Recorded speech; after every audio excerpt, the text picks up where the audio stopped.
Erica Anderson, ERICAANDERSON. Thank you. You may proceed with your questions. Thank you, Your Honor. Ma'am, could you tell the jury what it is that you do for a living? I am a forensic scientist in the biology unit for the Michigan State Police. And within the biology unit with the Michigan State Police, do you have a particular field of focus? I'm DNA analysis. And what is the field of DNA analysis? Forensic DNA analysis is the use of scientific techniques to extract, purify, and analyze DNA from biological sources that are collected from crime scenes and individuals. And how long have you been working in that field of DNA analysis? About 15 years. And what sort of education and training do you have to work in that field? I have a bachelor's in biochemistry from Eastern Michigan University, as well as a year of training from the National Forensic Science Technology Center in conjunction with the Michigan State Police, and that training involved all aspects of forensic biology and DNA analysis. And when it comes to DNA analysis, is the Michigan State Police Laboratory accredited in any way? Yes, it is. And what does that mean to be accredited? Accreditation is a demonstration that our laboratory is meeting a specific set of standards and using those on a daily routine basis. And can you explain to the jury what is DNA? DNA stands for deoxyribonucleic acid. It's found in cells in your body. You get half of this from your mother and half from your father. It's like a set of instructions for you, how your body functions and how you look.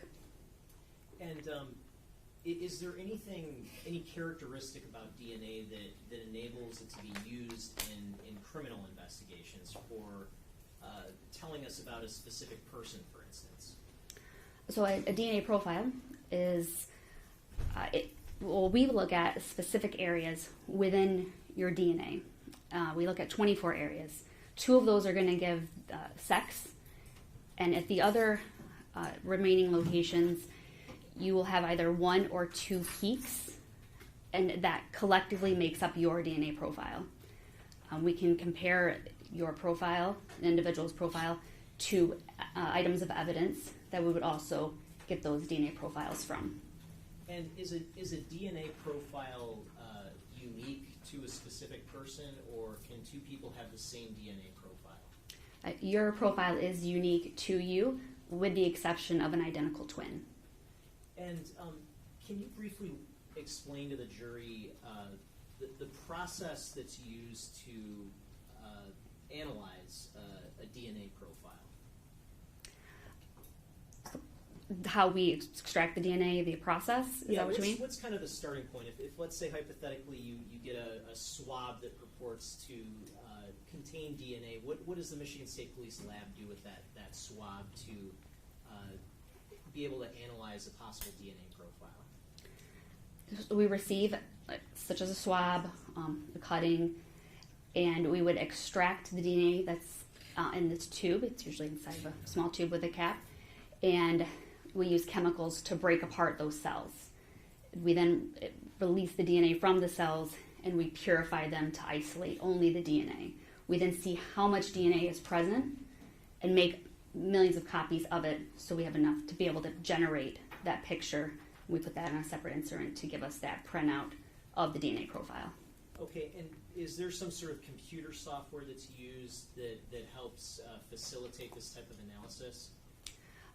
As far as this process, or as the comparing process?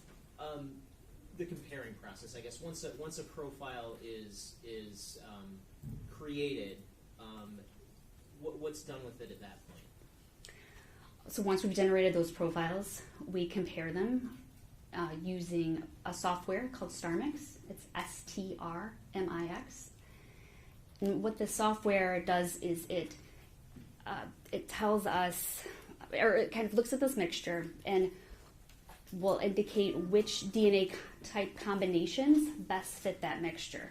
So you can think of it as breaking it into its component mixtures. If I tell the software there's 3 people in this mixture, then it would break down the best fit types for those combinations. I then compare known samples to that analysis, and it will provide me with a likelihood ratio, which tells me how many times more likely an individual may or may not have contributed to that profile. And when you're comparing profiles in your field, do you use words like matches or identification, or do you use the word likelihood? Yes, we provide likelihood ratios, which is a comparison of two different hypotheses or ideas. And like I said, it's how many times more likely that this hypothesis than this one that they contributed to the evidence. Okay, and this sort of process that you've described for DNA analysis, is this something that is used just by you or Michigan State Police, or is it used more widely within the scientific community and law enforcement community? DNA analysis is very widely used for decades. As far as that software, the StarMix, it's been used since 2012, and we've been using it since 2016. It's been widely accepted in the scientific community as well. And the sort of work that you do when it comes to DNA analysis, do you see yourself as working for law enforcement or and sort of choosing sides in a particular case? No, I receive evidence and knowns and process them and write reports. It's just that whatever's there, there's no sides for us, yes. Okay. And we've processed evidence as well from the Innocence Project that's led to exonerations. And the work that you do when you do DNA analysis, is your work peer-reviewed by anybody else? Yes, all of our work is reviewed technically by another forensic scientist, as well as an administrative review, which is done by a supervisor. And is it true that in connection with an investigation into the death of somebody named Samantha Woll, that you did a series of reports that you authored pertaining to DNA analysis in this case? Yes, I did. And the sort of general methods that you've described so far, did you use those methods when it comes to authoring the reports that you authored in this case? As far as the report writing, the comparison, yes, I did. And did you author a total of 7 reports in connection with this case? I believe that's correct. Okay. I have to look to be sure. And again, the type of analysis utilized in connection with this case, how long have you been doing that sort of analysis, similar analysis throughout your career? Since I've started. And have you ever testified as an expert previously in the field of DNA analysis? Yes, I have. And approximately how many times have you testified as an expert in that field? 37. Okay. Your Honor, I would move to have a witness qualified as an expert in the field of DNA analysis, if there's no objection. Okay. Okay, so this witness's testimony will be accepted as an expert in the field of DNA analysis. You may proceed with your questions about the work you did in this case. Thank you, Your Honor. And I'm holding what's been marked as proposed exhibits 98 through 105. May I approach, Your Honor? You may. Could you take a look at these 7 documents and let me know whether they look familiar to you?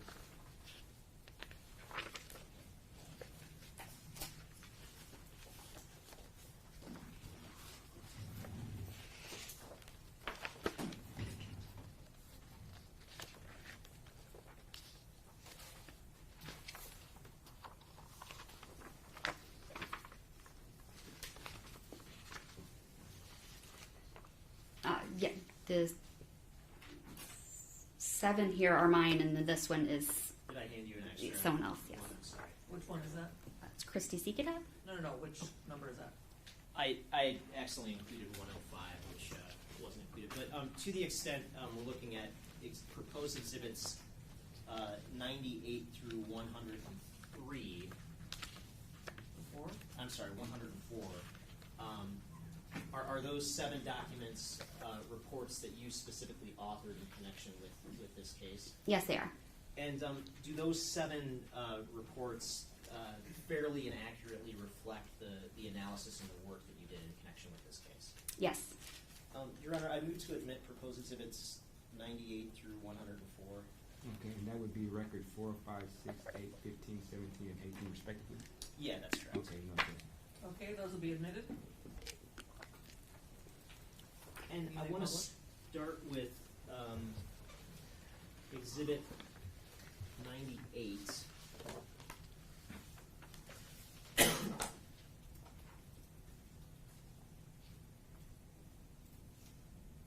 When it comes to Exhibit 98, in connection with this analysis, did you receive some evidence? Yes, I did. And what sort of evidence did you receive for purposes of this report? We received fingernail clippings from the right and left hand from Samantha Woll, as well as a known blood swab from Samantha Woll. And when did you receive that evidence?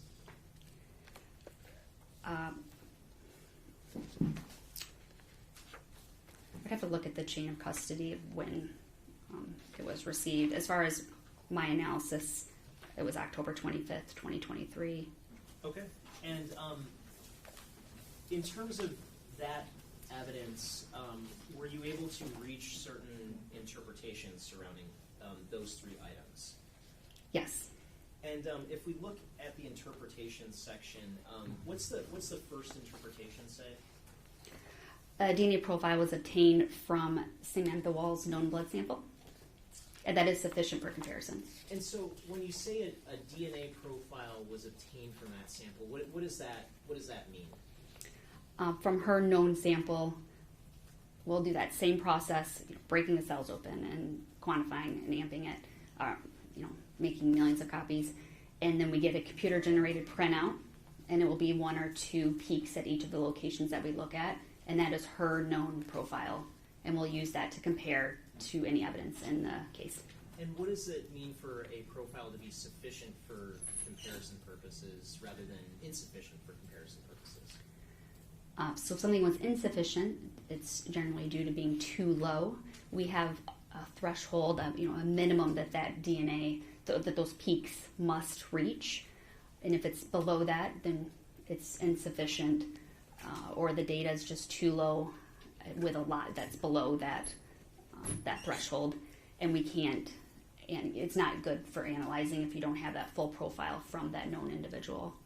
But when it comes to the known blood swab, you were able to obtain a profile that you could use for later comparison purposes. Is that correct? Correct. Okay. And in terms of the fingernail clipping swabs, what's the second interpretation say there? That the interpretation of that item was performed assuming that DNA profile originated from one individual that genetically types as female, and that the DNA profile is consistent with Samantha Woll's known blood swab. And why make that assumption? Whenever something's collected directly from someone's body, an evidence item, we expect their DNA to be there because it's taken from them. Therefore, we can assume that they are there and compare it in that way. Okay, and where it says no foreign DNA types were observed, what does that mean? I mean, there was no additional DNA types at any of those locations outside of her types. Okay, and so that would mean there's not another contributor to the DNA that was recovered from the fingernail clipping swabs? That's correct. Okay, and in terms of the third interpretation here for what's indicated as the right hand fingernail clipping swabs, is it the same results for purposes of that? Yes, it is. Okay, and so this was consistent with being her DNA based on the comparison with her blood? Yes, that's correct. Okay, and no additional contributors to that DNA, is that correct? Yes. Okay. If we look at, I guess the remainder of this report, is that kind of the essence of this first report that we're talking about? Yes, that's all that was the. So you've got at this point you've got a profile from the victim that you can use for further comparison, correct? Correct. Okay. If we look at Exhibit 99, which is record number 4, here is there some additional evidence I guess, that was subject to the analysis? Yes. And so, is it your understanding that here you're largely looking at evidence recovered from the original crime scene? Yes. Okay. And what sort of, I guess, evidence is reflected here in terms of what was subject to the analysis? Do you want me to read all the evidence submitted? Yeah, I guess if we could start at the top, what's the first item? Key/keychain swabs, front door doorknob keyhole side stain swab, front door doorknob turn lock side stain swab, lockbox swabs, front door doorknob turn lock swabs, inner screen door glass stain swab, living room/hallway wall stain swab, hallway bathroom door stain swab, basement stair stain swab, contact lens swab, another contact lens swab, jacket from Woll, sleeves swabs, jacket Woll front/back swabs, and that is all. Okay. And what I guess was the overall objective of this particular report that's been admitted as Exhibit 99? Was it to compare items with the known blood sample from Samantha Woll? Yes, so all of that DNA subjected to the same process to get a profile from each of those samples. They may be single source, which means there's only one individual in that evidence item, or it's a mixture, which means there's more than one individual in the sample. So that's the first thing we look at is the evidence, what's there, and then we compare it to any knowns in the case. At this time, there was only Samantha Woll's known blood swab that had been submitted, so we'll compare her to all of that evidence. Okay, and were you able to reach some interpretations with respect to those items of evidence that were listed? Yes. And in terms of this first interpretation, which item of evidence does that pertain to? The key/keychain swabs? And were you able to obtain a DNA profile from that item? Yes, I did. And it was one individual that genetically typed as female. Okay, and where it says hypotheses under that interpretation, can you describe for the jury what's sort of reflected there? Sure.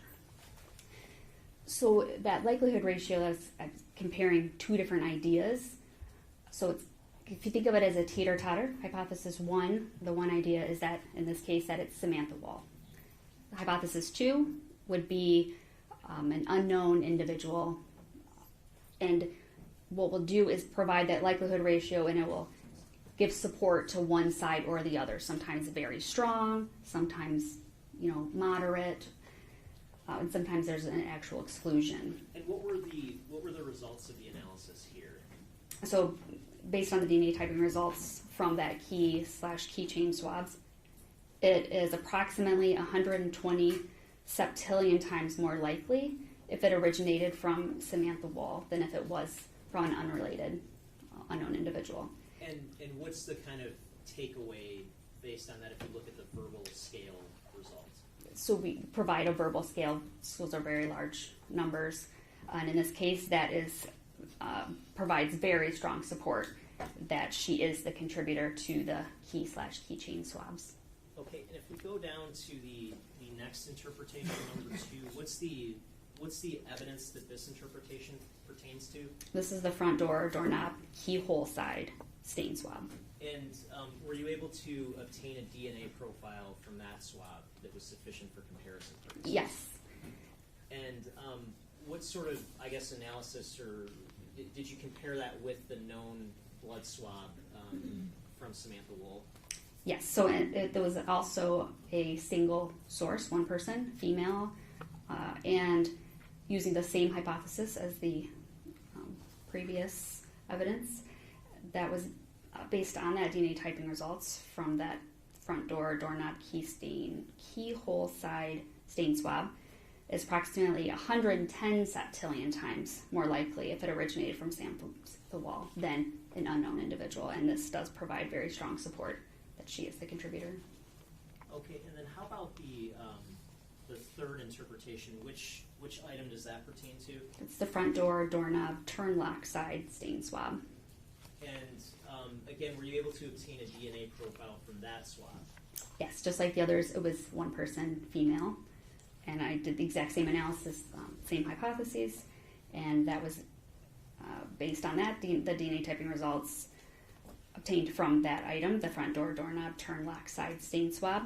It's approximately 97 septillion times more likely if it originated from Samantha Woll than if it originated from an unrelated unknown individual. And so what does that translate to on the verbal scale? That's also very strong support. And when you use this phrase, very strong support, is there any language, I guess, or anything on the verbal scale that is greater than the phrase very strong?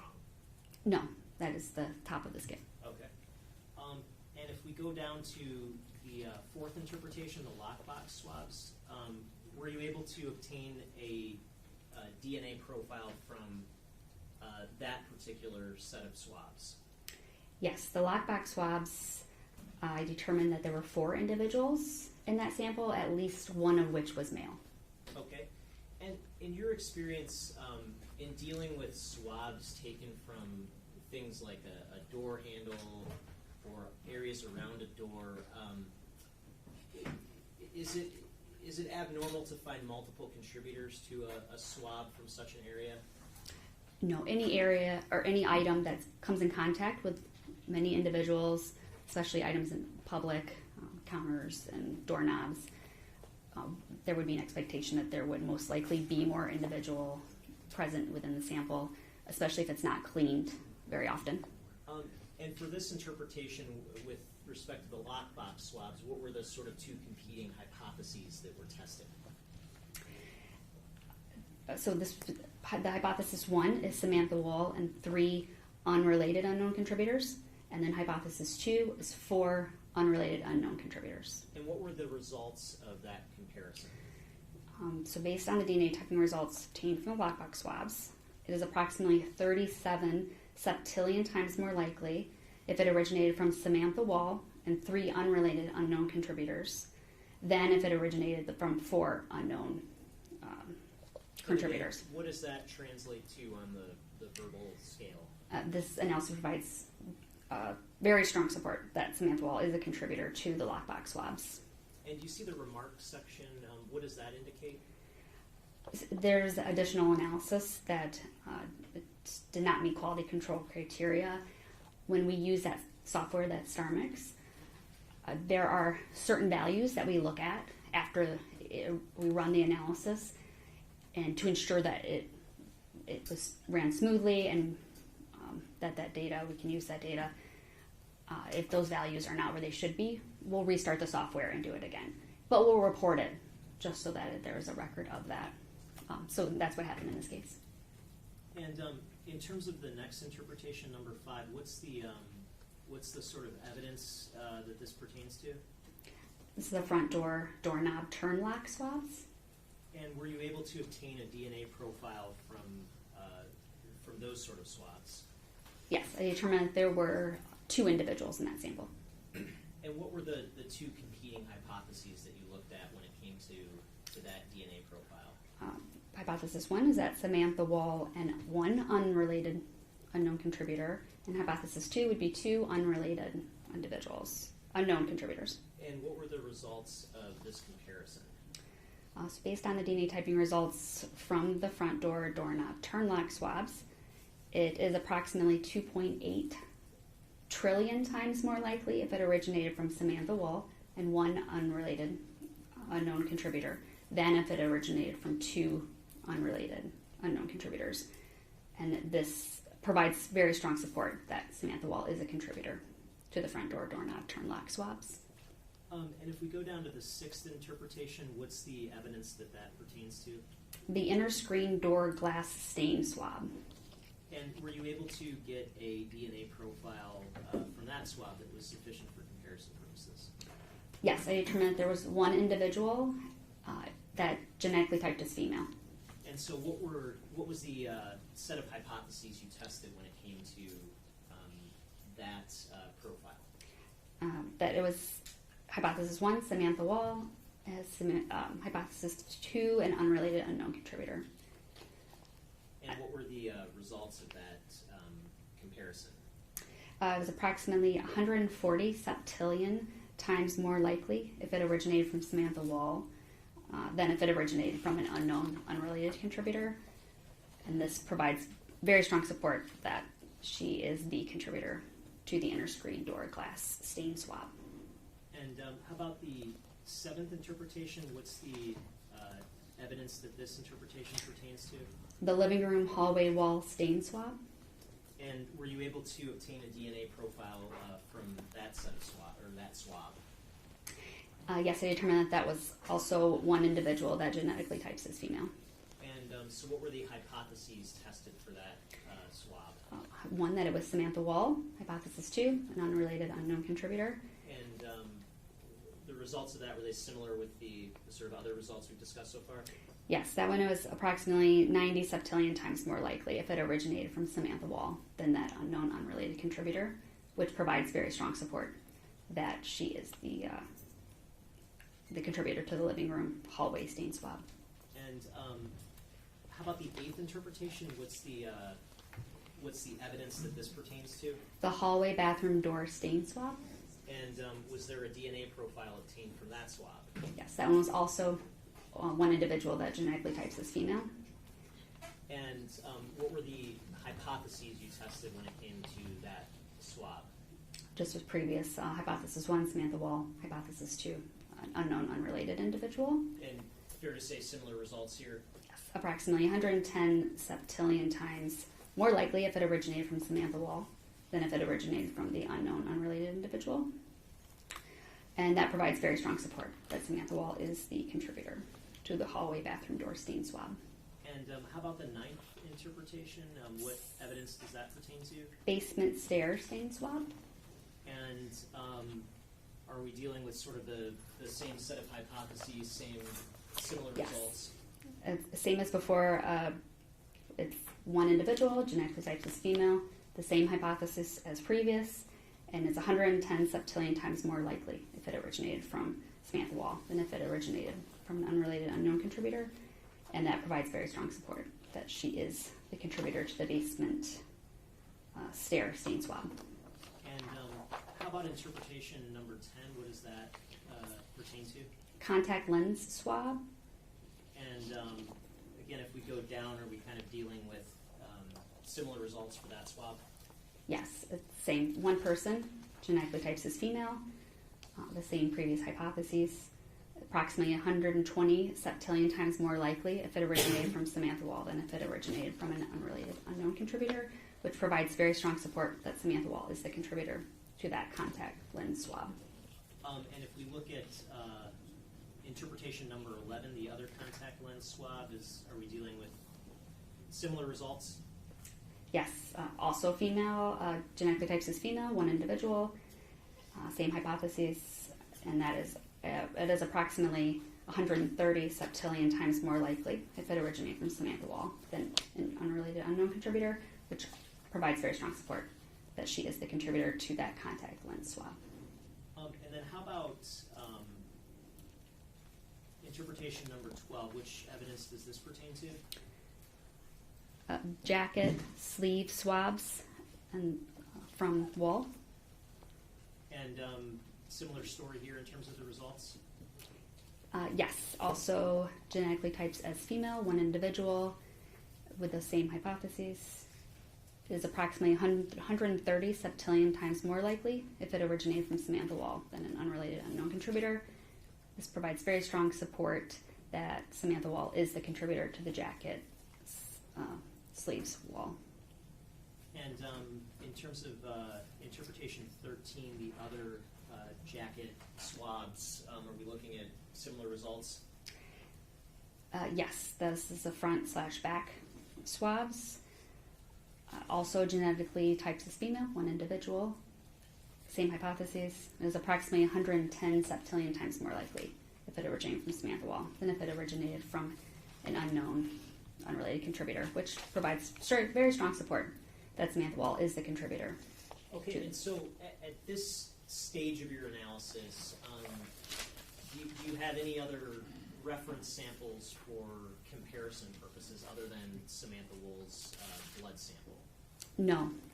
And is kind of the gist of what we just went through, you've got items that were purported to come from the scene, including some blood-stained swabs, and that's the hypotheses provide very strong support that that it's her DNA in what you analyzed, correct?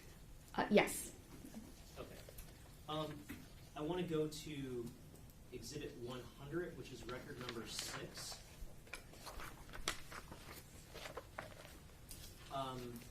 And if we look at the top section of the sort of evidence, next to all these items where it says previously analyzed and reported, is that the sort of set of items that we just discussed in the last report?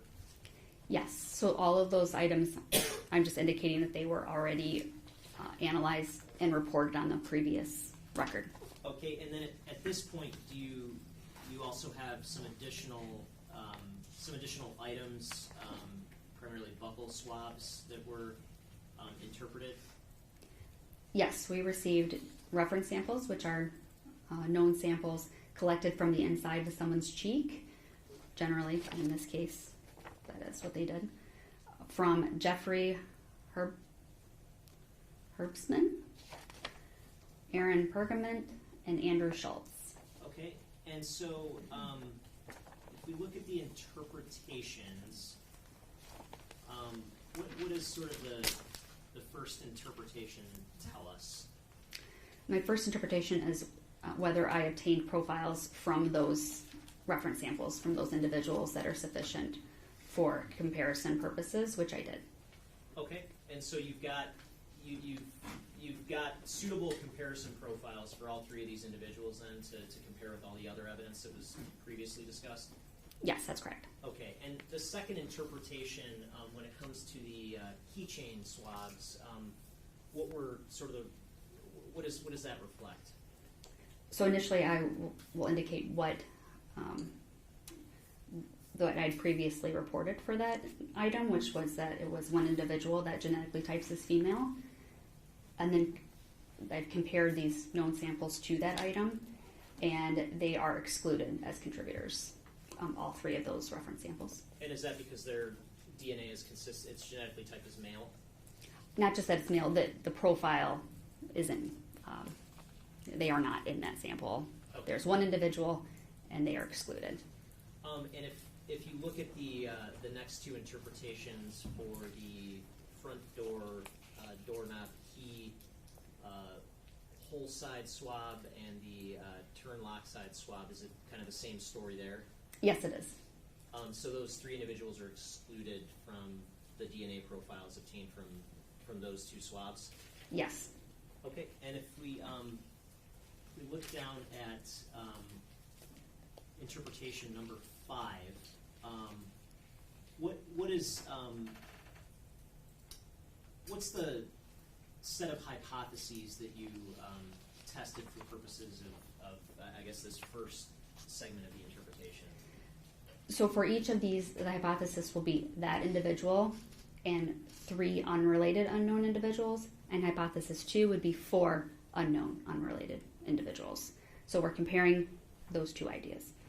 And so with that, you're looking to see whether Jeff Herbstman's DNA is consistent with being a contributor to the DNA found in that set of swabs?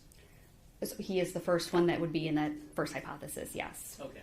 And then what was the finding when it came to Jeff Herbstman? So, the DNA typing results obtained from the lockbox swabs is approximately 380 times more likely if it originated from 4 unrelated unknown individuals than if it originated from Jeffrey Herbstman and 3 unrelated unknown contributors.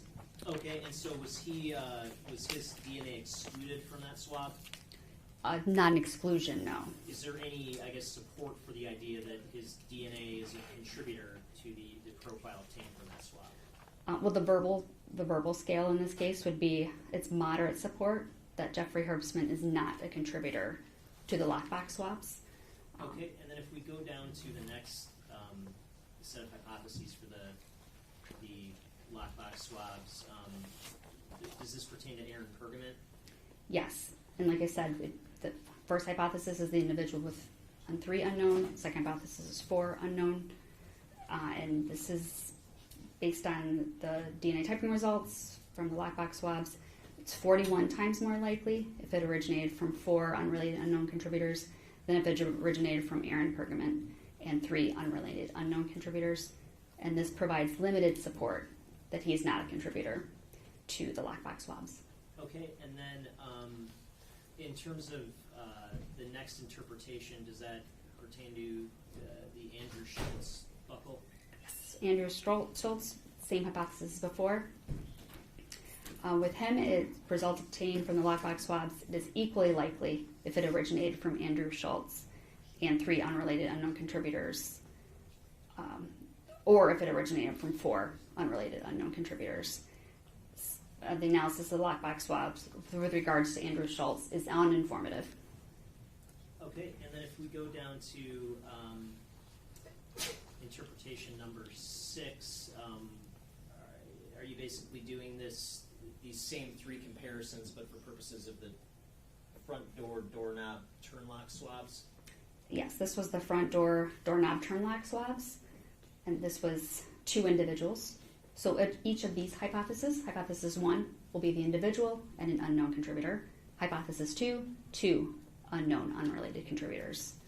And what were the results when it came to Jeffrey Herbstman? Based on DNA typing results obtained from the front door doorknob turn lock swabs, it was approximately 470 times more likely if it originated from 2 unrelated unknown contributors than if it originated from Jeffrey Herbstman and 1 unrelated unknown contributor. And this provides moderate support that Jeffrey Herbstman is not a contributor to the front door knob turn lock swabs. Okay, and then if we look at the Aaron Pergament swab, what were the sort of results with respect to that? Those same hypotheses for Aaron Pergament. It is approximately 30 million times more likely if it originated from 2 unrelated unknown contributors than if it originated from Aaron Pergament and 1 unrelated unknown contributor. This analysis provides very strong support that Aaron Pergament is not a contributor to the front door doorknob turn lock swabs. And how about when it comes to the Andrew Schultz buckle swab? So same as before, same hypotheses.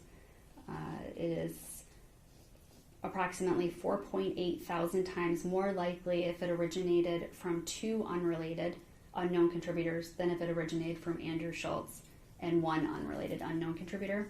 This provides moderate support that Andrew Schultz is not a contributor to the front door doorknob turn lock swabs.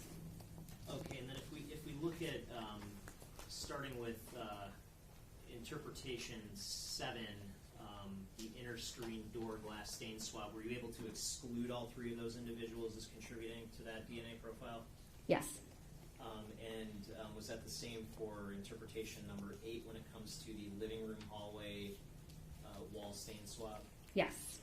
And again, we're kind of dealing with profiles that were single source contributors and have all already been largely associated with Samantha Woll's DNA.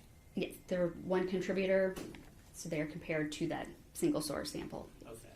And so if we go through the rest of these interpretations, hallway bathroom door stain swab, basement stair stain swab, the 2 contact lenses swabs, and then the 2 jacket swab sets, are these individuals all excluded from the DNA profile, or the DNA sort of extracted from those swabs? Yes, from each of those samples, they are excluded as contributors. And so, looking at the verbal scale, can you kind of, I guess, walk us through what this all means now that we're kind of getting into the likelihood ratios? So this is a verbal scale that we use. You'll see the likelihood ratio, that's the number that I was giving you, how many times more likely. That's 0 is an exclusion. 1 would be uninformative. 2 to 99 is limited support. 100 to 9,999, moderate support. 10,000 to 999,999 is strong support. And then 1 million and greater is very strong support. Okay, and when you're looking at sort of whether someone is a contributor or is not a contributor, you're sort of applying this same scale. Is that correct? So it's, like I said, it's, if you think of it like a teeter-totter with support on either side, this is how many times more likely, or that it's better explained by, this hypothesis or that hypothesis, and just how far, that's kind of tilting in that direction. And I guess thinking about this in terms of a teeter-totter, when looking at these 3 buccal swabs for Herbstman, Pergament, and Schultz, when comparing those swabs to the profiles obtained from this sort of scene evidence, does the teeter-totter ever kind of balance toward giving support for the idea that they were contributors to any of the DNA? No, there was no support Okay. for hypothesis 1. And this report that we've just gone through, what was the date of the release of this report? It was completed on November 9th, 2023. And if we go to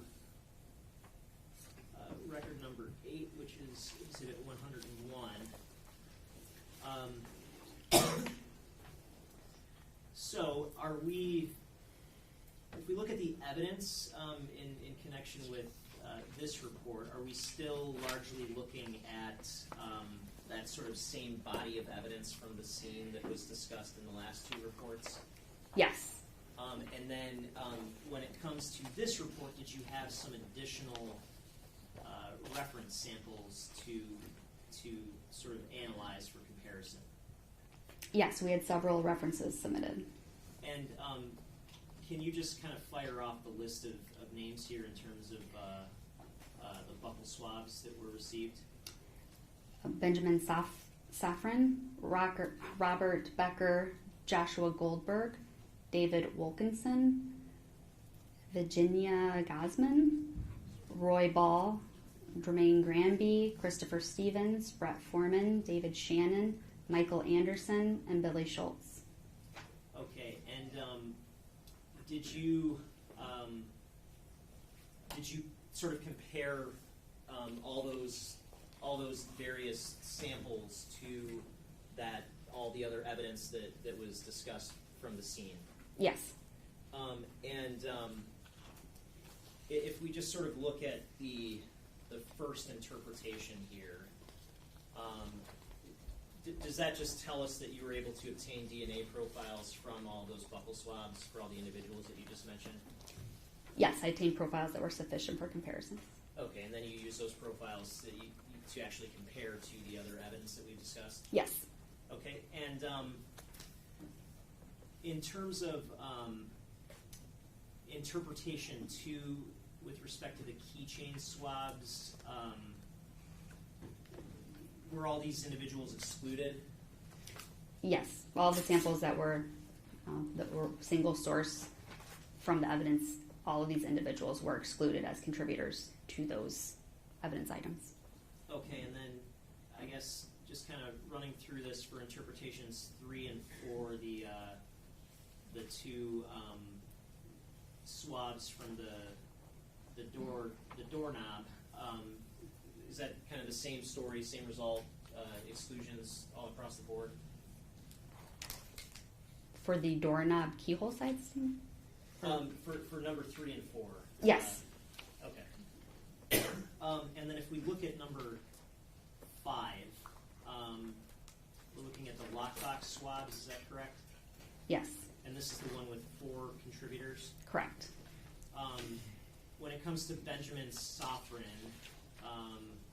what was the result here? So just as before, 1 hypothesis 1 will be him, and 3 unknown unrelated individuals. Hypothesis 2 will be 4 unknown unrelated individuals. Those hypotheses will be the same for all these, for each individual. Benjamin Safran. So based on the DNA typing results obtained from the lockbox swabs, it is approximately 330 times more likely if it originated from 4 unrelated unknown contributors than if it originated from Benjamin Safran and 3 unrelated unknown contributors. And this provides moderate support that Benjamin Safran is not a contributor to the lockbox swabs. And how about Robert Becker? What were the Robert Becker. results there? It is approximately 530,000 times more likely if it originated from 4 unrelated unknown contributors than if it originated from Robert Becker and 3 unknown unrelated contributors. This provides strong support that Robert Becker is not a contributor to the lockbox swabs. And how about for Joshua Goldberg? It is approximately 18 million times more likely if it originated from 4 unrelated unknown contributors than if it originated from Josh Goldberg and 3 unrelated unknown contributors. And this provides very strong support that Josh Goldberg is not a contributor to the lockbox swabs. And that very strong support of not being a contributor, was that the same for David Wilkinson? Yes, it was approximately 270 million times more likely if it originated from the 4 unknown unrelated individuals. And what were the verbal results scale for Ms. Gosman? The verbal was strong support. This analysis provides strong support that Mr. Gosman is not a contributor to the lockbox swabs. And was that the same verbal results scale for Roy Ball? Yes, it is. And how about Jermaine Granby? So that one was 8.6 thousand times more likely if it originated from 4 unrelated unknown contributors than if it was from Mr. Granby and 3 unrelated unknown contributors. And this provides moderate support that Mr. Granby is not a contributor to the lockbox swabs. Okay, and did you, did you go through and you did this sort of analysis for all of these different items that we talked about previously for all these additional buccal swabs that you had? Yes, so all of those were treated in exactly the same fashion. The same statistics were provided. In some cases, were you able to outright exclude these individuals? For the lockbox swab? Well, I guess I'm just saying, as a general matter, were there some exclusions here? With all the single source evidence, those individuals were excluded, yes. Okay. And just again, in terms of thinking, in terms of like the teeter-totter, did that ever kind of, for any of these reference samples you received from these multiple individuals for whom you had buccal swabs, did the teeter-totter ever kind of balance toward the idea that they were contributors to the DNA recovered from any of this stuff from the scene? No, there was no support for hypothesis 1 in any of those comparisons. Okay. If we go to report 102, actually, just for clarification, this last report, Exhibit 101, what was the date of this report? It was completed on November 27th, 2023. And this next report, Exhibit 102, when was this completed? December 10th, 2023. And at this stage, did you receive some additional evidence? Yes, we received evidence from a North Face jacket, front stain near left pocket swabs, lower right sleeve stain swabs, and higher right sleeve stain swabs, all from that North Face jacket, as well as a reference sample, buccal swab from Michael Jackson-Bolanos. Okay, and if we go to the interpretations, what does that first interpretation tell us? That I obtained a profile that was sufficient for comparison purposes from Michael Jackson-Bolanos. And how about the second interpretation? So as far as the North Face jacket front stain near left pocket swabs, that was insufficient for comparison purposes. So What does that mean? Does that mean there wasn't any DNA there? No, there was DNA, or it would have been there was no profile. In this case, it was insufficient, which means it's too low for me to analyze that data. Okay, and is there anything, I guess you can say at all, about the characteristics of that DNA from that North Face jacket front stain near left pocket swabs? No, once I determine that it's insufficient, I can't make any determinations. How about the third interpretation with respect to the North Face jacket lower right sleeve stain swabs? Were you able to obtain a DNA profile sufficient for comparison purposes from that? Yes, and I determined there were 2 individuals in that North Face jacket lower right sleeve stain swabs. Okay, and in terms of 2 individuals contributing to that particular swab, can you say anything about the balance of DNA between those 2 contributors? Could I grab my notes? Sure.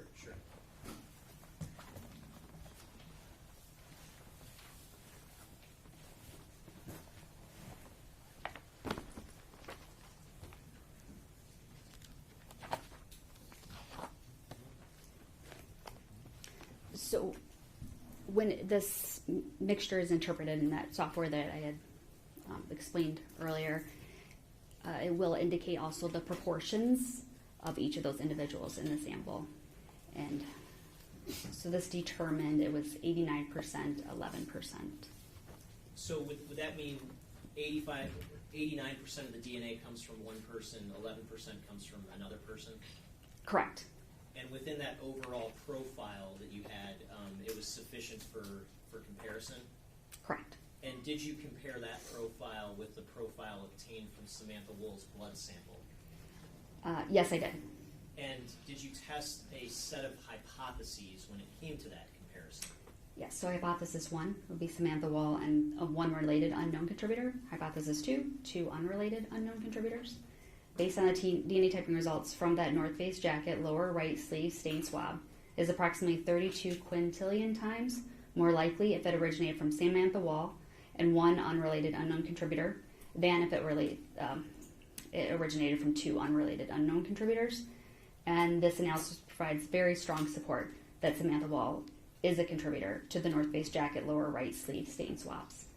And on that verbal scale that we previously discussed, is there anything higher than very strong support? No. And in terms of likelihood ratios, where does very strong support start? At 1 million. At 1 million? And here we're at 32 quintillion? yes. So that's 18 zeros after the number. Okay. And did you also test another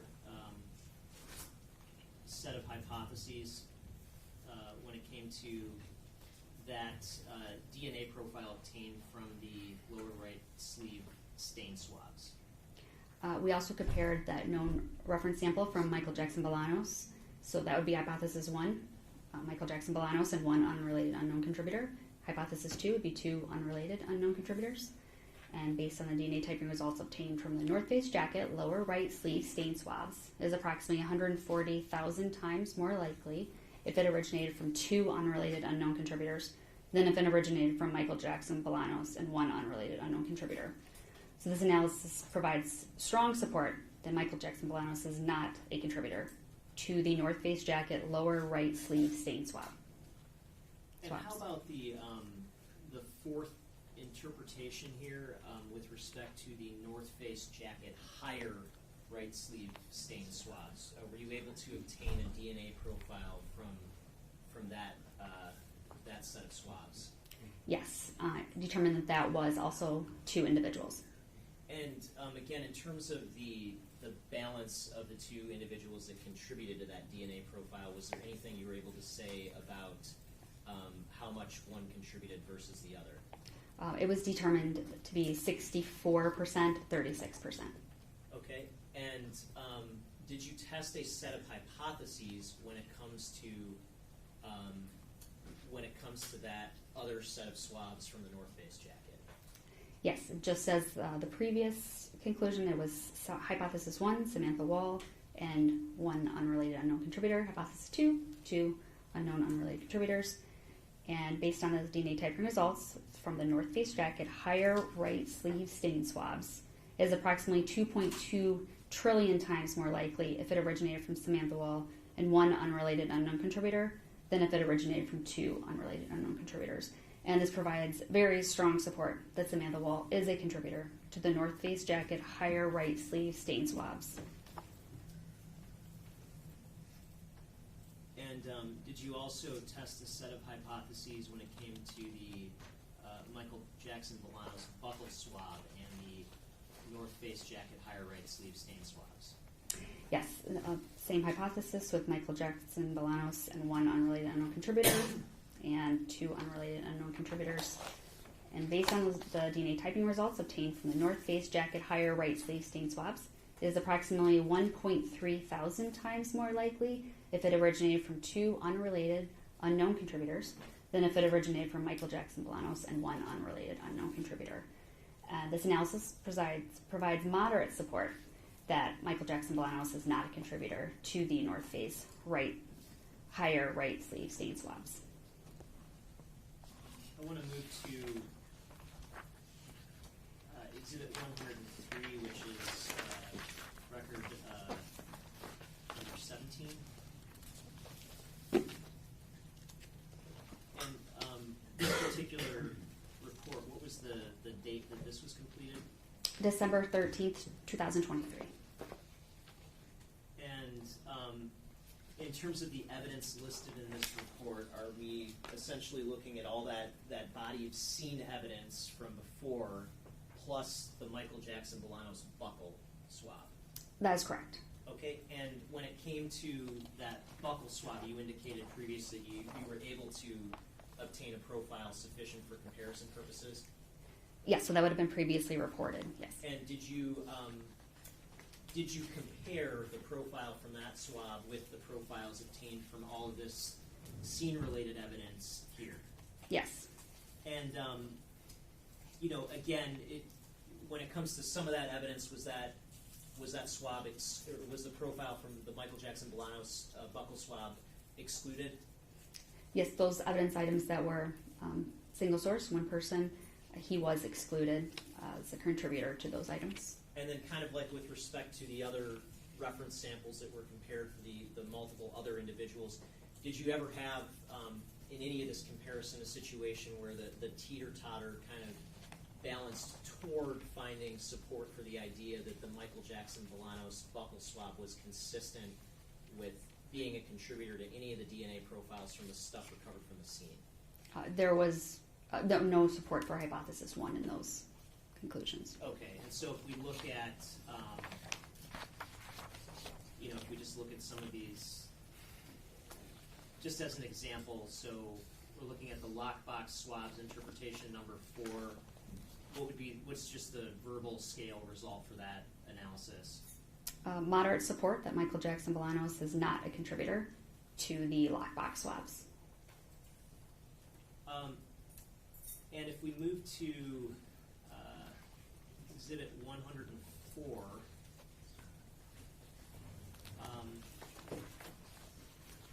now at this point, did you also receive did you also analyze whether a profile could be created from some swabs from a backpack stain? Yes.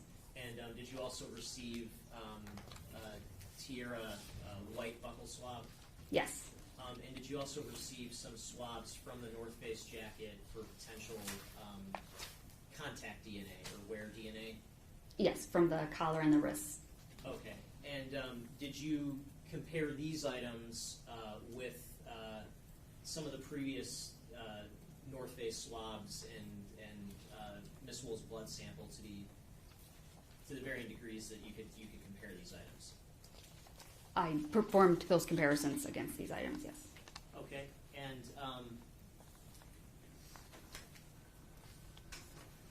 if we look at the first interpretation, does that just tell us you got a DNA profile from the Tierra White buccal swab that was sufficient for comparison purposes?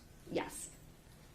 And the second interpretation, when it comes to that Tierra White buckle, did you compare it with the North Face jacket lower right sleeve stain swabs? Yes, I did. And what was the result of that comparison? So hypothesis 1, Tierra White, and the 1 unrelated unknown contributor. Hypothesis 2, 2 unrelated unknown contributors. Based on the DNA typing results from the North Face jacket lower right sleeve stain swabs, it's approximately 310 times more likely if it originated from 2 unrelated unknown contributors than if it originated from Tierra White and 1 unrelated unknown contributor. And this provides moderate support that Tierra White is not a contributor to the North Face jacket lower right sleeve stain swabs. And how about the third interpretation? Was that sort of same comparison made with respect to the higher right sleeve stain swabs? Yes, it is, and that was the same hypothesis as the previous for Tierra White, and it was approximately 90 times more likely if it originated from 2 unrelated unknown contributors than if it originated from Tierra White and 1 unrelated unknown contributor. And this analysis provides limited support that Tierra White is not a contributor to the North Face jacket higher right sleeve stain swabs. And how about the fourth interpretation? What's the sort of comparison being made here? This is the North Face jacket interior collar swabs, and I determined there were 4 individuals in that sample. So that'd be 4 contributors to that particular DNA profile? Yes, at least one of which types is male. And did you analyze that interior jacket collar swab for comparison with the Samantha Woll known blood swab sample? Yes, and the first hypothesis would be Samantha Woll and 3 unrelated unknown contributors. Hypothesis 2 would be 4 unknown unrelated individuals.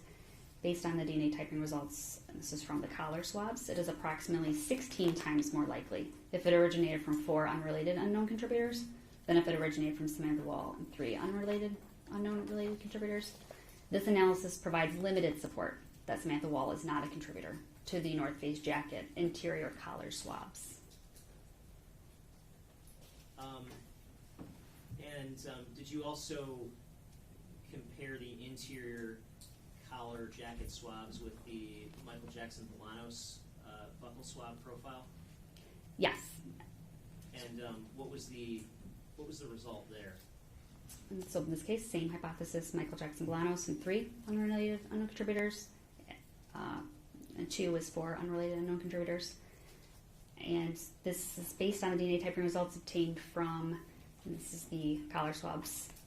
It's approximately 530 trillion times more likely if it originated from Michael Jackson-Bolanos and 3 unrelated unknown contributors than if it originated from 4 unrelated unknown contributors. And this analysis provides very strong support that Michael Jackson-Bolanos is a contributor to the North Face jacket interior collar swabs. And what about when it came to the comparison with Tierra White's buckle? For Tierra White, same hypothesis as the previous with Tierra White, and it is based on those DNA typing results obtained from the North Face jacket interior collar swabs, is approximately 2.7 thousand times more likely if it originated from Tierra White and 3 unrelated unknown contributors than if it originated from 4 unrelated unknown contributors. And this analysis provides moderate support that Tierra White is a contributor to the North Face jacket interior collar swabs. And when it came to the North Face jacket interior wrist swabs, did you go through and kind of do a similar set of comparisons? Yes, I determined that there were 3 individuals in the interior wrist swabs, at least one of which genetically typed as male. Okay, and for purposes of the comparison with Samantha Woll's DNA, was there any comparison? Yes, all these hypotheses would be the individual, hypothesis 1, that individual, and 2 unknown unrelated contributors, and hypothesis 2 would be 3 unrelated unknown contributors. And for Samantha Woll, she is excluded as a contributor to the North Face jacket interior wrist swabs. And how about Michael Jackson-Bolanos? So with same hypothesis, but with Michael Jackson-Bolanos, it is approximately 390 sextillion times more likely if it originated from Michael Jackson-Bolanos and 2 unrelated unknown contributors than if it originated from 3 unrelated unknown contributors. This analysis provides very strong support that Michael Jackson-Bolanos is a contributor to the North Face jacket interior wrist swabs. And how about for the Tierra White buccal swab being compared to the interior wrist swabs? Same hypothesis, but with Tierra White. Based on the DNA typing results obtained from the North Face jacket interior wrist swabs, it is approximately 2.2 sextillion times more likely if it originated from Tierra White and 2 unrelated unknown contributors than if it originated from 3 unrelated unknown contributors. And this analysis provides very strong support that Tierra White is a contributor to the North Face jacket interior wrist swabs. And in terms of the backpack stain swab in interpretation number 6, were you able to develop a DNA profile sufficient for comparison purposes from the backpack stain swab? Yes, I determined there was 2 individuals, at least one of which genetically typed as male, in the backpack stain swab. Okay, and looking at the first set of hypotheses tested, actually, let me ask you again, in terms of the 2 contributors to the DNA profile from the backpack stain swab, is there anything you can say about how much one person contributed versus the other?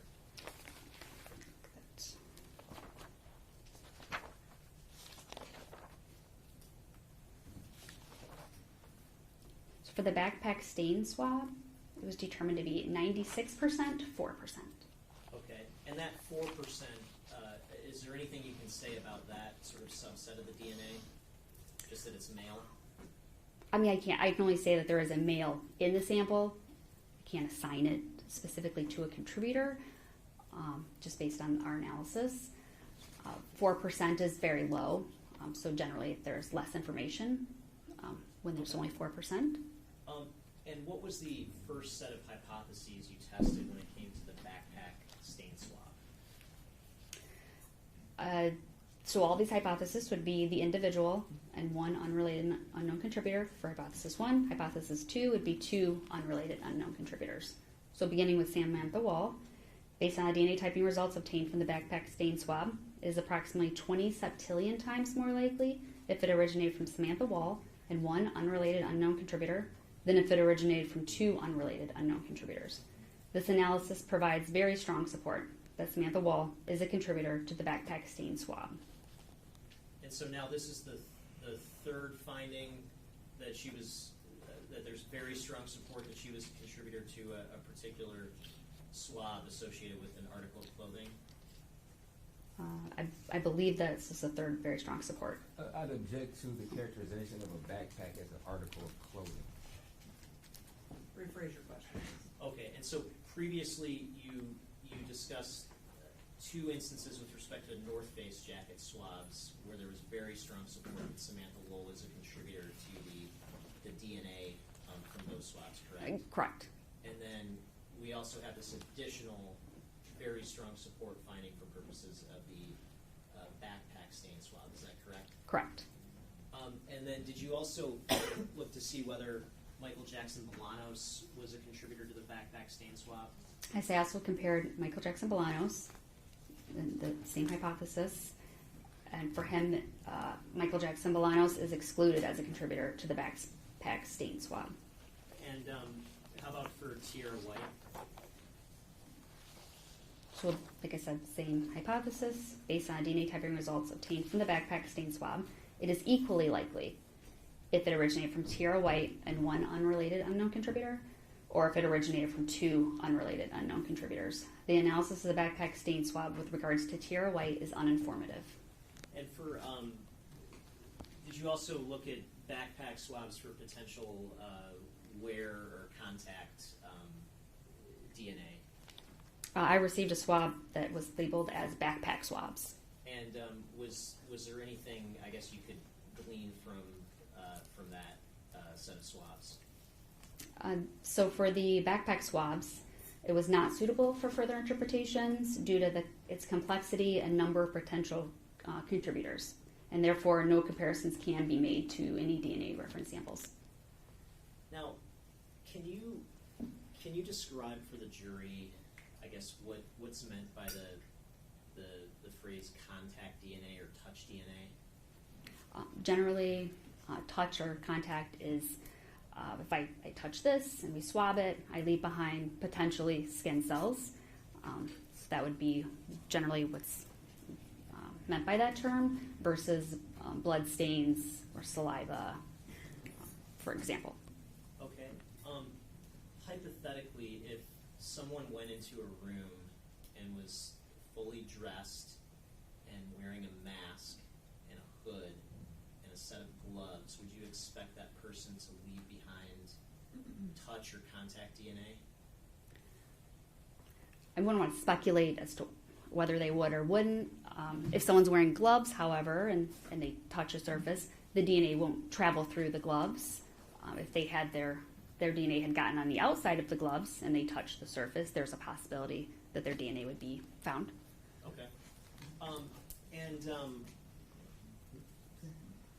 In terms of, are there things that can be done that might affect the amount of DNA that's recovered from clothing if that DNA is in blood? That could, So, for instance, if blood was on clothing, could weather affect the amount of, could wear and tear or weather conditions affect how much DNA you're ultimately able to recover from clothing? yes, there are several things that could reduce the amount of DNA on, say, fabric. Washing it, it's gotten wet with liquids, certainly left outside and it's rain or weather. UV from the sun will degrade that DNA, as well as bacteria if it's in an environment that's not dry. And over time, wear, as far as slowly could reduce the amount of DNA present on that article.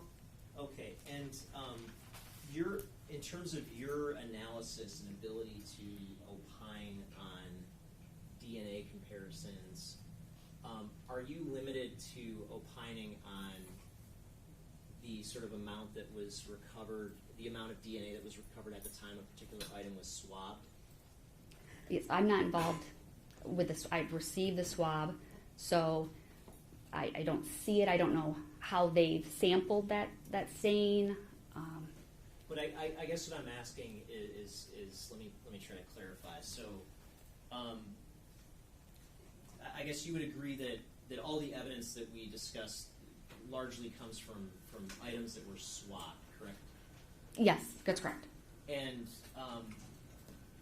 those items were swabbed, each item was swabbed at some specific point in time, but you're not the one who obviously does the swabs, correct? Correct. So if, say, hypothetically, a jacket was swabbed on December 5th, your sort of analysis would be limited to the nature of whatever's on that jacket as of December 5th, correct? I can only speak to what was given to me on that swab as far as what's there or how much is there. Okay, and so for purposes of analyzing the swabs from the jacket and the backpack, for instance, you can't say how much DNA was on those items back on October 21st, is that correct? Judge, she's asking her to speculate. She's already stated that she only can analyze what's submitted to her. I'm not asking her to speculate, I'm asking her to just confirm that we're dealing with... Objection overruled. She could say what she can't do. I mean,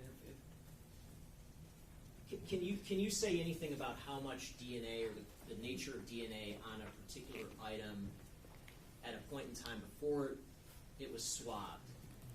So I can't say as to what it looked like at any point in time or how it got there or even how much was there when that person swabbed it that gave me the swab, only to what I have on that swab is what I can testify to.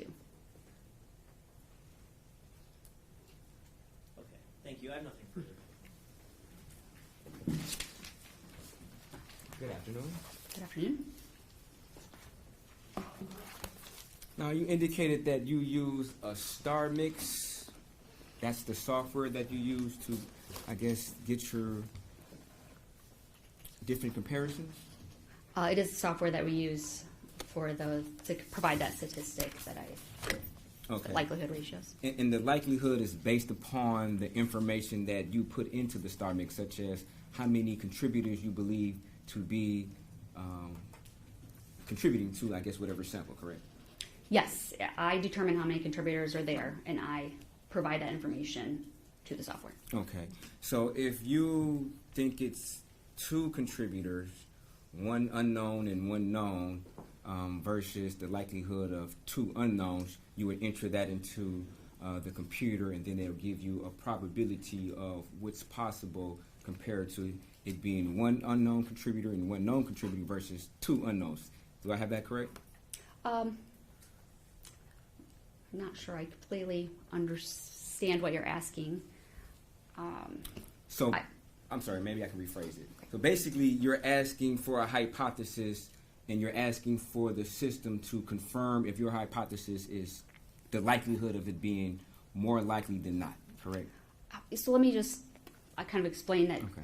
I tell the software how many individuals are there in this particular mixture from an evidence item. It then, like I said, breaks down those kind of components, and then if I have any reference samples, known samples from individuals, I will then compare it. What it does is it provides me a likelihood ratio, which is how you see it, hypothesis 1 versus hypothesis 2, and that's what that information is providing me. I don't specifically indicate any different hypothesis than just that one individual and the unrelated individuals, which when we're comparing, we don't know who they are, so that's kind of an auto-generated. Okay. Wonder if you asked the wrong hypothesis. Wonder if it's 2 contributors and you enter maybe 3 or 4 different contributors. Would that affect the results that come out? Certainly, if the number of contributors was not, I'd never know how many are there. I have to use what I know of DNA, how many peaks are each of those locations. And my work is also tech reviewed by a second scientist that would have agreed with my assessment of the number of contributors. Additionally, if I put in 4 and it was 2, those values that StarMix provides, they would indicate that there was a problem with that sample, that something may be wrong, and I would go back and look again. Why are these values not where they should be? And it may be because the number of contributors just wasn't accurate. And you said it may be, okay, what type of notification would you receive from StarMix that I guess give you a red flag that you might have inputted the wrong amount of contributors? So there are certain, we call them diagnostics, and they are a certain range, they're numbers, or we expect at one of them, a certain number, like 1.2, and if it's 54, then that is not at all what I'm expecting, and that would be an indication that there is an issue. I'll also go through the entire file and see how that's all broken down and that it makes sense. Okay. Are you able to analyze touch DNA from, say, a person? If a person touches another person, would you be able to analyze DNA from that individual to see if another person made contact with them? Yes, we receive swabs from hands or necks, and Okay. pretty frequently. In this particular case, were you ever asked to do any touch DNA that was swabbed from Samantha Woll's actual body? I believe we had fingernail swabs. Fingernail clippings or fingernails? I'd have to look. I believe you're right, it was clippings. Clippings. As far as what else was submitted, only things that I received are those that I indicated in my reports. Okay. Is it possible, say for instance, if an individual is punched in the face, would you think that would be possible that the individual who punched the person could leave some touch DNA on the victim's face? Potentially, if that face was swabbed, we could possibly get something from that. Okay. A result. And were you asked to do any analysis on any swabs from Samantha Woll's face? I did not receive any face swabs, no. Okay. If somebody grabbed somebody's arm and it potentially caused a bruise, would it be possible that the person who grabbed somebody's arm could leave some contact DNA on the person's arm who was grabbed? Possibly, yes. Anything can be swabbed and analyzed. Okay. And in this particular case, were you asked to do any analysis on any touch DNA from Samantha Woll's arms or legs? No, I did not receive any of those swabs. Okay.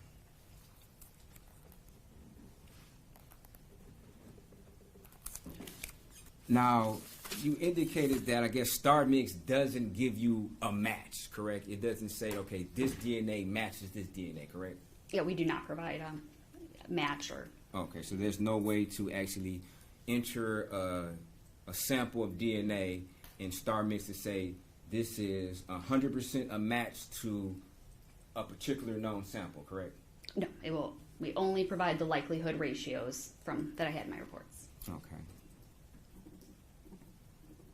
And you indicated that if, in your understanding, or I guess your experience, if you enter a number of contributors in the hypothesis, then Star Mix will, I guess, give you certain values that would indicate to yourself that you may have entered the wrong amount of contributors, correct?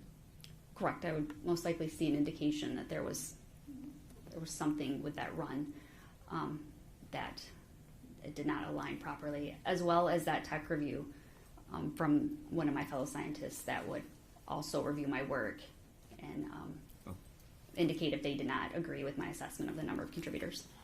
Now, in that particular hypothetical, would the values be so different compared to the values of a hypothesis where you feel comfortable that you have the right amount of contributors? If you understand that, I'll clean it up. In a situation where if you enter the wrong amount of contributors in a hypothesis, the values that Star Mix would give you, would it be that much different in comparison to a hypothesis where you feel comfortable that you have the right amount of contributors? Yes, I believe I would see indications that those values would be very different. When I look through the sample itself, the proportions wouldn't make sense with what I'm seeing. There would be many indicators. Okay.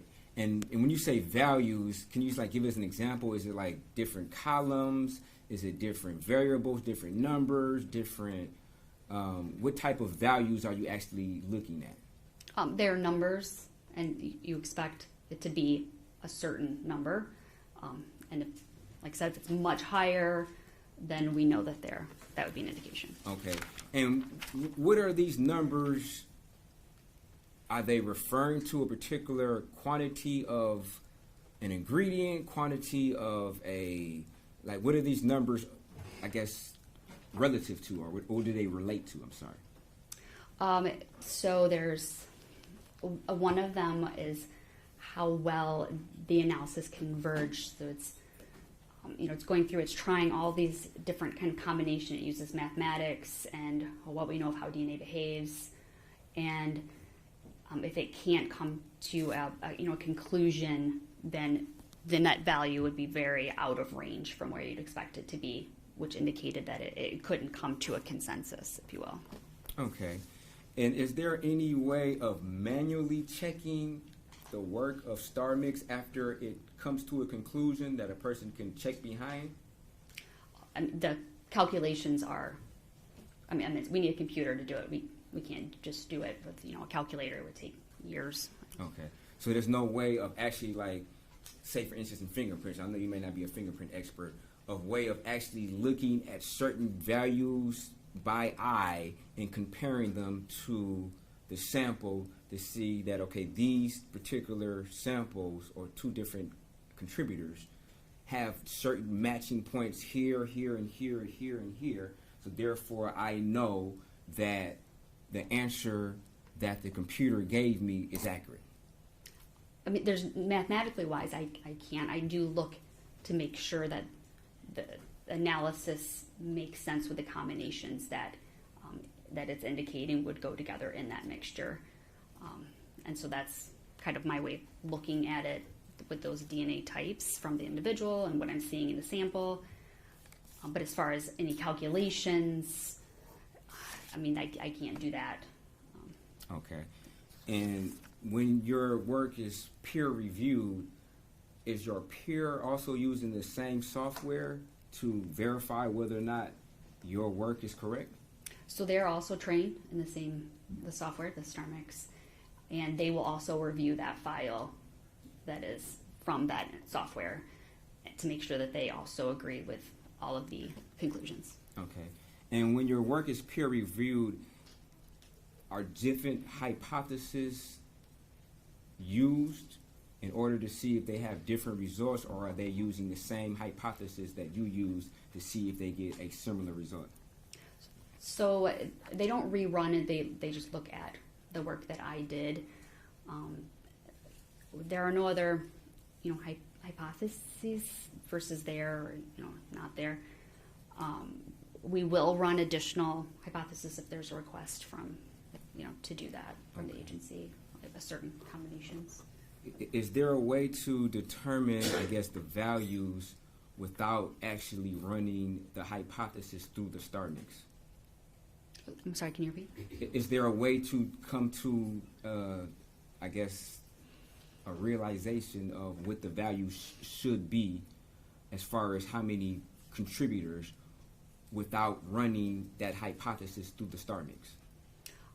I'm trained to do things manually as far as determining, the contributor, but I can't, manually do what StarMix is doing as far as in that software. How would you manually determine how many contributors you feel it should be in a particular hypothesis? In a hypothesis? Yes. Oh, so that'd be the number of contributors in that particular sample. It's saying that each of those areas we look at, each person has one or two peaks at that location. So if I see 3 peaks, 4 peaks, then I would know there's at least 2 people in here. I see 5 peaks. That tells me about how many people, because I know everyone has 1 or 2. And then I look at how they're balanced. If there's 2 peaks very imbalanced, that's probably not the same person because they should be more balanced.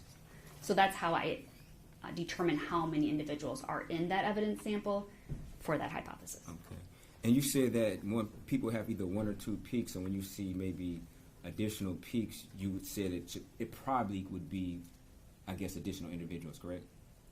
Yes, I see 3 peaks at 4 locations. Then I would call that 2 individuals. To what level of certainty could you, I guess, come to a conclusion that there are multiple individuals if you see multiple peaks? How am I certain? What level of certainty would you say you have? I just take from what I know in my training to determine that. Like I said, I can never say for sure. I can only use my training, my tech reviewer also reviewing it, as well as that StarMix output, just that I have made the right determination for that number of contributors. Okay, so you wouldn't necessarily, I guess, give a percentage to how I confident can't say, you would be? 100% certain. It's just all these factors for Would the you- confidence in that. Okay, if we use the language in your report, would you say a very strong support? Would you say strong support? As far as to your certainty of knowing whether or not you have the right amount of contributors based upon how many peaks you see? Okay, I feel very, like, I have very strong support that based on all of that, that my number of contributors in the samples are accurate. Okay. Now, I believe if we can go to record number 6, which I believe, I'm not sure what we figured that was. 100, okay.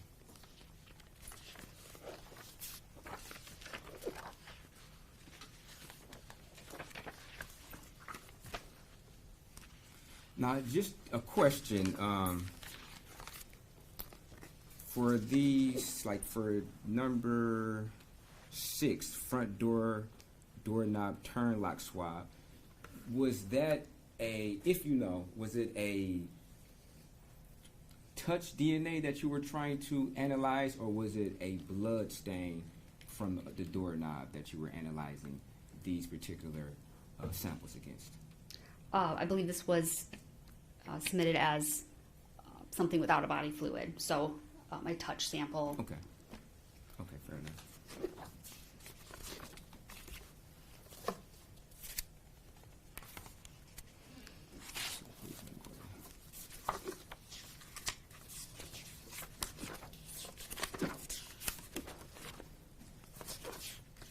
I believe record number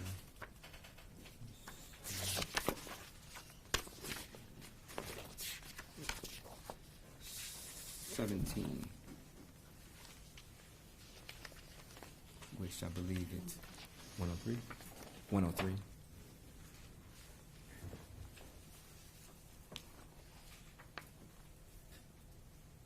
Okay, if we can scroll down to, I believe, number 5. But this is the front doorknob turn lock swabs in relation to Mr. Jackson-Bolanos. Yes. If you could read the results of that, and I guess the verbal scale also. So for the front doorknob turn lock swabs, hypothesis 1, Michael Jackson-Bolanos, and 1 unrelated unknown individual. Hypothesis 2 would be 2 unrelated unknown contributors. Based on the DNA typing results obtained from the front doorknob turn lock swabs, it is approximately 1.1 billion times more likely if it originated from 2 unrelated unknown contributors than if it originated from Michael Jackson-Bolanos and 1 unrelated unknown contributor. This analysis provides very strong support that Michael Jackson-Bolanos is not a contributor to the front doorknob turn lock swabs. Okay. Now, a question was asked of you of whether or not if somebody had gloves, and I guess you indicated that if somebody touches a glove to put it on, there could be some contact DNA that's transferred from somebody's hand to that glove, correct? Potentially. Okay. And potentially, if somebody, after putting the glove on, touches something with that glove on, that same DNA that was transferred from that person putting the glove on can then be transferred to another subject, correct? Surface, I'm sorry. Yes, and I mean, you expect, of course, lower amounts with each transfer, but that is possible. Okay. Yeah. And if that particular surface or area is swabbed and presented to you for analysis, potentially you could be able to analyze it and come to a conclusion of whether or not, I guess, the teeter-totter or the likelihood of that person's DNA being transferred to whatever that ending surface is, correct? Yeah, I mean, it's possible without looking at that we could detect or may not detect that DNA. Okay. But it's possible. Okay, absolutely. And is it also possible that if somebody has on clothes, when they put those clothes on and when they touch their own clothes, that they're transferring DNA to their own clothes, correct? You agree with that? Possibly. Okay. And it's also possible that if a person goes to a particular location or even sits down or interacts with a location, that DNA that was previously potentially transferred over to their clothes could then be transferred to that new location, correct? It's all possible, yes. Okay.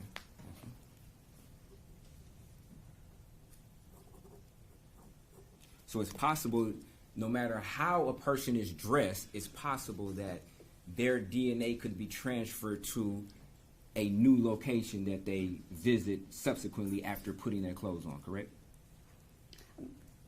It's possible. I can't say Okay, thank how you. it could transfer. Thank you.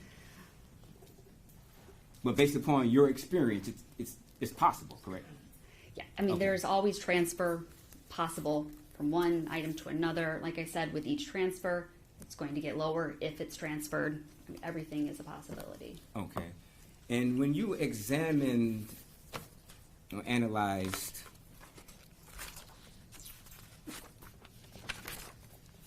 I believe it's record number possibly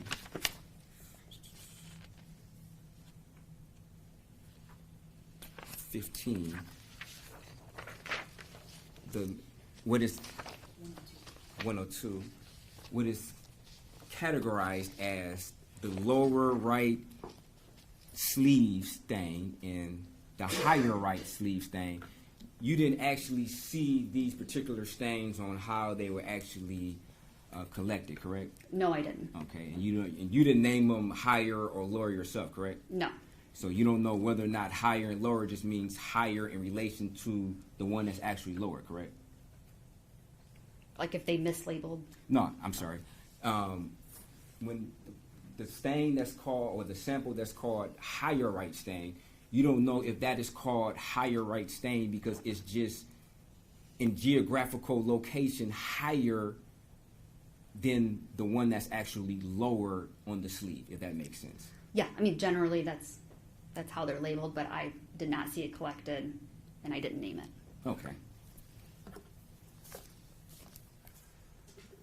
And you didn't see pictures of it, so you wouldn't know how small the sample would actually be that was collected from whatever material was collected from, correct? I believe I saw pictures, but I didn't analyze them closely, but I believe I did see them. Okay. They're a part of our case file. Okay. And when you saw the pictures, were you able to visually see any type of stain from your memory? I did not look that close at any of the pictures. Okay. But nothing that stands out to you in your memory bank of actually seeing a stain that you can remember, correct? Oh, on the north face is what you're talking about? Yes. No, I don't remember. Okay. And were you ever asked to analyze any DNA from any clothing associated with the Jeff Hertzman? I did not receive any clothing from him, no.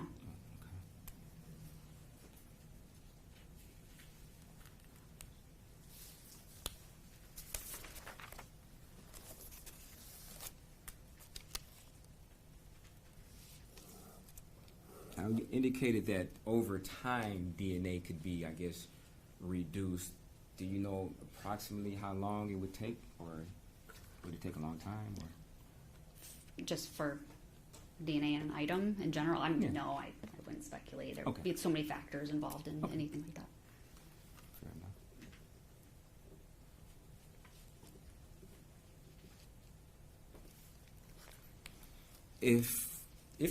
If somebody were to, I guess, retrieve a blood sample from, I guess, an article of clothing, you would assume that this particular clothes had to at least soak in that amount, that type of blood or amount of blood in order for it to be collected? So I don't actually test them. It's sent to me as a stain, and I know it's blood labeled as a stain, and when I look in the case file, I could see that it was tested for blood and was positive. Beyond that, that's all I have is on my end. Okay. And when you hear the word stain, what does that mean to you? As far as our testing, it could be a semen stain, saliva stain, blood stain. So that will be in the case file with that Okay. information specifically. And when you hear the word stain, to you in your mind, does that mean that some type of liquid or some type of, could be chemical, actually saturated something in order for it to stain it? The only thing it indicates to me is that it was tested, and they have indicated that there is a certain body fluid present. Okay. Are there any other terms that are used in alternative to stain on where blood may be lifted from? No, I mean, as far as the samples that I receive, it's usually stain or, swabs from. Okay. Is there any terms like maybe spot or anything like that? No, generally it's stain. Just stain. Okay.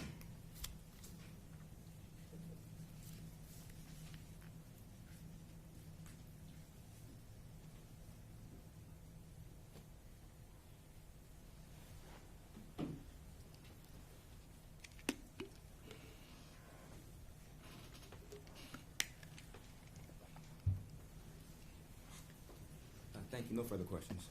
Any redirect? Questions from the jury? Round down, council approach.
A lot of these were asked and answered, but you might need to clarify.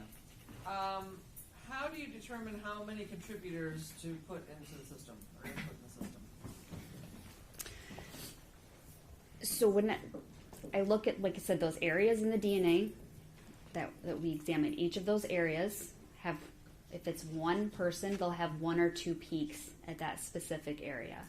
If I'm seeing more than two, so I see 3, that's an indication to me that there are 2 people in there. I mean, I use all of those areas to make this determination, the number of peaks and their balance. Because your 2 peaks, if you have 2, they should be pretty equal. That would be, so 1 or 2 indicates one person. But if I'm seeing, they're in balance and there's multiple peaks, I'll look at how many are there and their balance across the profile and determine how many contributors are in that sample. How does the peer review or supervisor review the work or results of the scientist who originally did the test for accuracy? Are there standards that they compare the test to? So all of the scientists, my coworkers, they're also trained in the software. They're doing what I do. That all of the data that from the software, I looked at it, all of the values and its determinations, and they're trained also in that. So they would also review all of that, and they need to come to the same conclusion that I had in order to pass that review. If not, they'll return it, and I'll make any corrections. And it could include rerunning the software if they didn't agree with my number of contributors, say.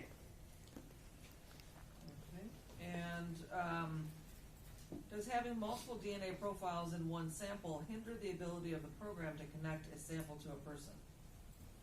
Or compare, I guess. No, it is limited to 4 contributors. Anything over 4 we consider too complex and we can't run it. So no, it is meant to do anywhere from 1 to 4. So that's its limitations, and it does the exact same process every time as far as those comparisons, and it doesn't do a better job with a certain amount, as far as what it's doing. So if they were to swap the elevator buttons in our elevators here, they probably wouldn't be able to compare. I'm assuming that would be too complex. Okay. Can limited support fully rule someone out? Is it possible it's still from the contributor or the sample that was being tested, even if it said moderately unlikely? I guess explain your chart and what they each mean. So I think if it's moderate support, that they are not contributors. So the question is, could they still be a contributor? And that's not a decision that I make. I just provide that it's limited support. It's very strong support in this direction or that direction. It's this many times more likely or better explained by this scenario, and that's all I can provide as far as information. Isn't there like a chart that shows probabilities and what those different determinations are? Could you explain what that chart is? I'm not sure, maybe someone missed that, but that might help explain. Yeah, so in the back of each of the reports, where StarMax was performed. Put that up on the screen. Yeah, so it's possible that it's determined even in a 3-person risk, they are excluded. I mean, that's a possibility, and that would be if its likelihood ratio is 0.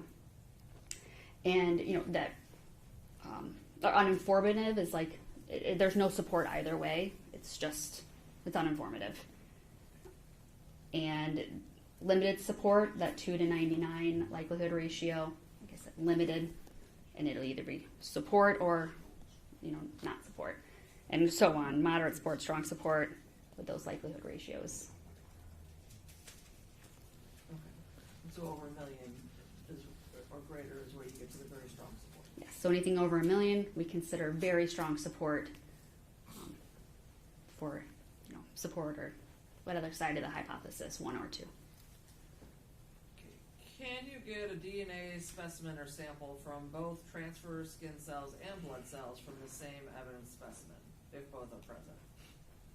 That's a good question.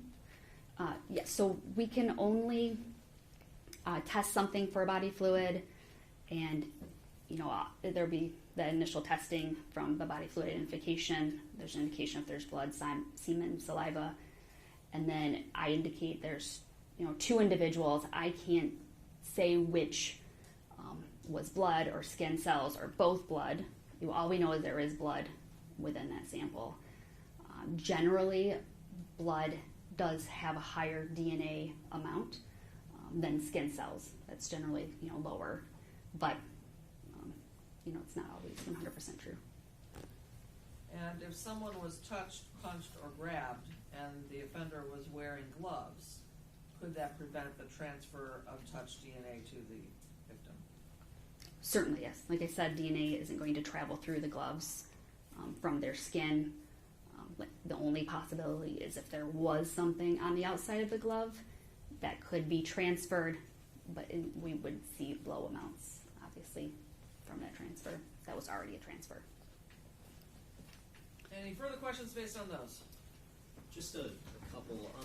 The process of determining how many contributors there are to a specific DNA profile, is that something you do on a regular basis through your line of work?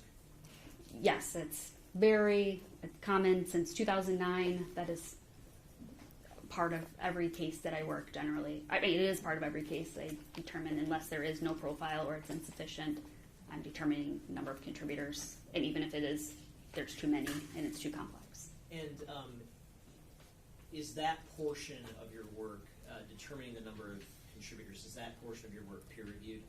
Oh, yes. Yes. And in terms of working with blood-stained swabs, like some of the swabs in this case, is there anything abnormal about finding 2 contributors to a blood-stained swab in your experience? No, especially if it is collected from an area that has been touched by more people. There could be multiple contributors if there was already skin cells present where the blood was deposited, say. Thank you. Nothing Any further. other questions, Mr. Brown? Yes.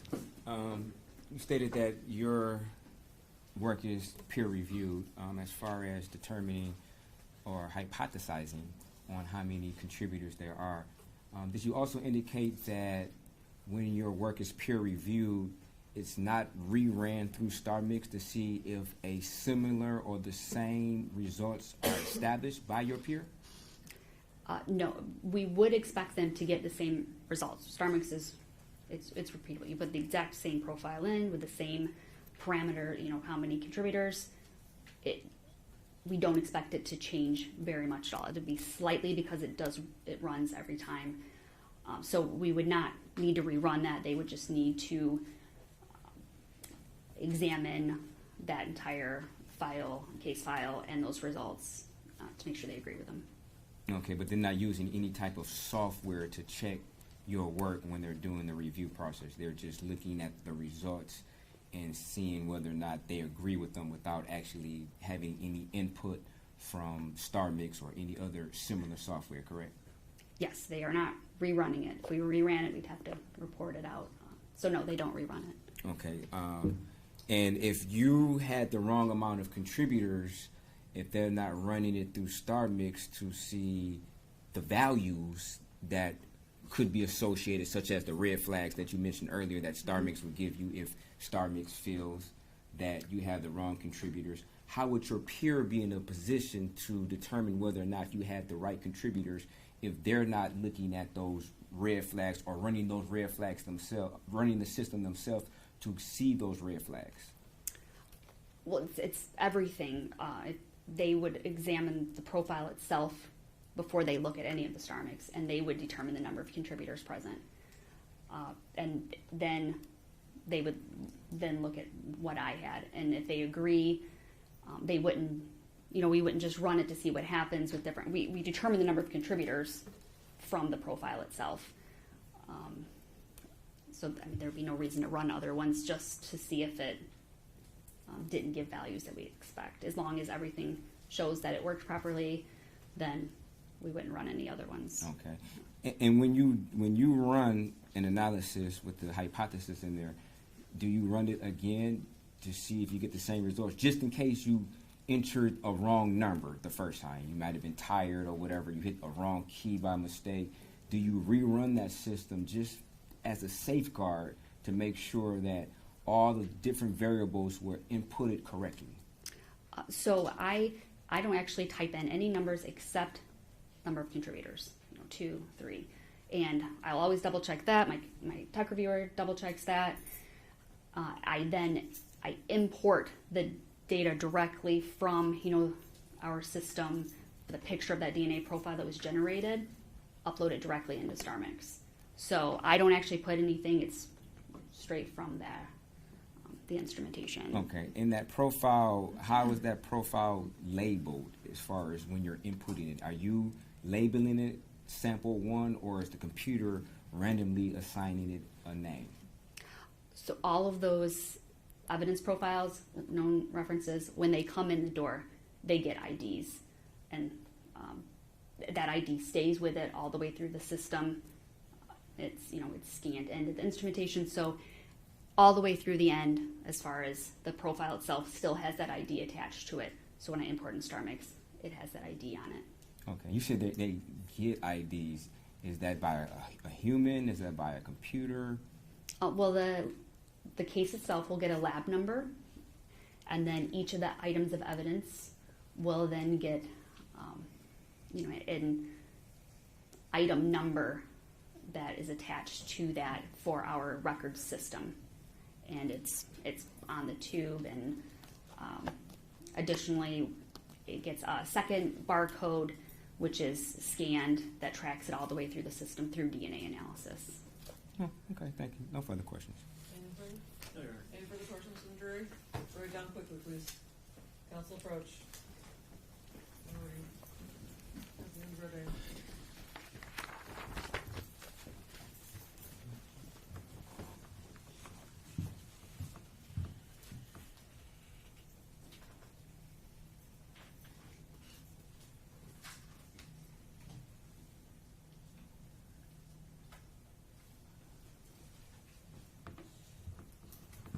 Were any of the test results or reports generated, rejected, or redone due to peer review? No. There may have been some corrections, my report, spacing or, clerical. There was nothing where I had to rerun samples. They didn't agree with number of contributors or results. So like typographical errors, what you're talking about. Generally, I didn't have to rerun any of the analyses. So your results were not rejected, Correct, yes. just some corrections to your report. Yes. Anything further? No, Your Honor. Okay, thank you. We're gonna end for the day. Can we try to get an early start on Monday at, like everyone be here by 8:30 and hopefully start by 8:45?